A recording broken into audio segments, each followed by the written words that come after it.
Chapter 27.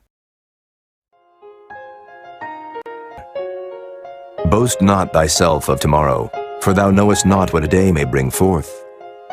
Let another man praise thee, and not thine own mouth, a stranger, and not thine own lips. A stone is heavy, and the sand weighty, but a fool's wrath is heavier than them both. Wrath is cruel, and anger is outrageous, but who is able to stand before envy? Open rebuke is better than secret love. Faithful are the wounds of a friend, but the kisses of an enemy are deceitful. The full soul loatheth an honeycomb, but to the hungry soul every bitter thing is sweet. As a bird that wandereth from her nest, so is a man that wandereth from his place.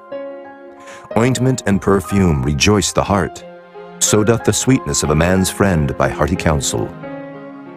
Thine own friend and thy father's friend forsake not, neither go into thy brother's house in the day of thy calamity, for better is a neighbor that is near than a brother far off.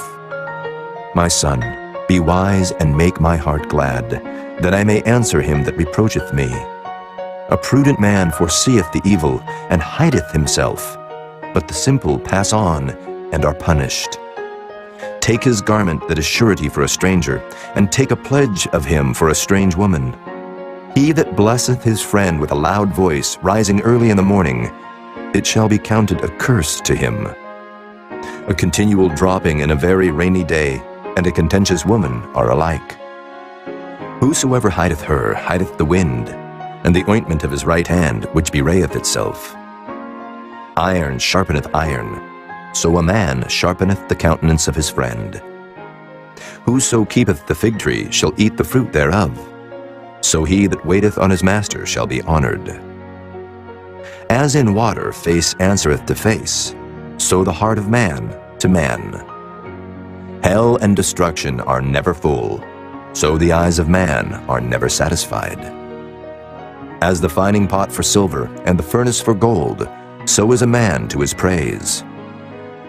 Though thou shouldest bray a fool in a mortar among wheat with a pestle, yet will not his foolishness depart from him. Be thou diligent to know the state of thy flocks, and look well to thy herds. For riches are not forever, and doth the crown endure to every generation? The hay appeareth, and the tender grass showeth itself, and herbs of the mountains are gathered. The lambs are for thy clothing, and the goats are the price of the field. And thou shalt have goat's milk enough for thy food, for the food of thy household, and for the maintenance of thy maidens.